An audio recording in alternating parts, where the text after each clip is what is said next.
We all know people who, when they graduated high school, ran down the steps on graduation day and threw their notes in the air and said, "No more school," and celebrated that. If you celebrated no more school, school failed at something. Half of what a school should do should get you to be enchanted and excited about learning so that you can become a lifelong learner when you leave school. It should enchant you about learning so you can become a lifelong Lifelong. learner A- after a- school. absolutely, absolutely. Give me your Um, I, thoughts. I just love those words. We should have an enchanting environment for learning for our kids, and I'll never forget that is one of the first things that was talked about in the first book I read on homeschooling homegrown kids. How it was a warm, responsive environment between parent and child where you could engage with your environment, your parents, chosen friends. It was just, it made, um, I don't know, it made learning sound so delightful. Right, And, yeah. and I think that's really what set me on the course for loving homeschooling. And it's like The Lion, the Witch, and the Wardrobe. So I had gone to I had no, I had gone to Tennessee to meet with the president of Bryan College and also to meet Pam Tebow for the first time.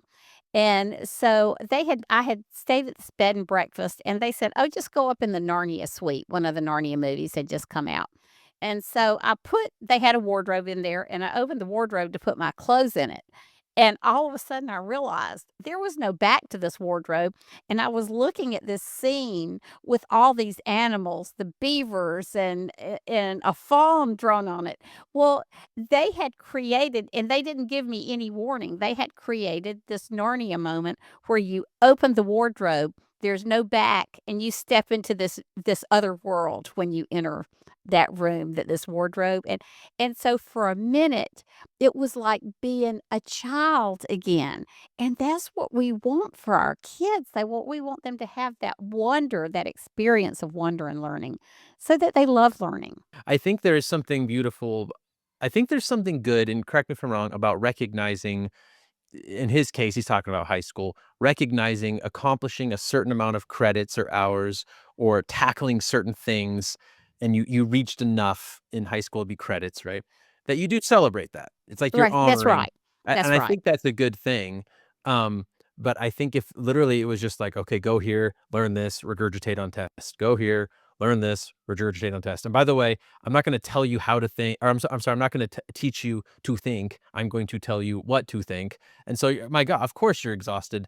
And so it's interesting because he said, "Wow, we failed," and I want her to be like, "Yes, yes, we have. Yes, yes, Neil, you're correct."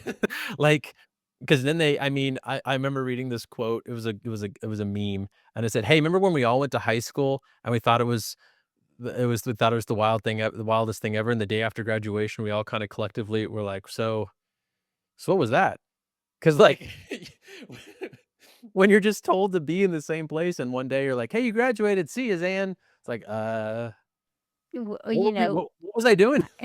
It's just like, Well, I think his point was so well taken that you celebrate what you finished because you love learning and you're going on to your next learning adventure. But if you're celebrating the end of learning, like, oh, good, I never have to learn again, there's the failure.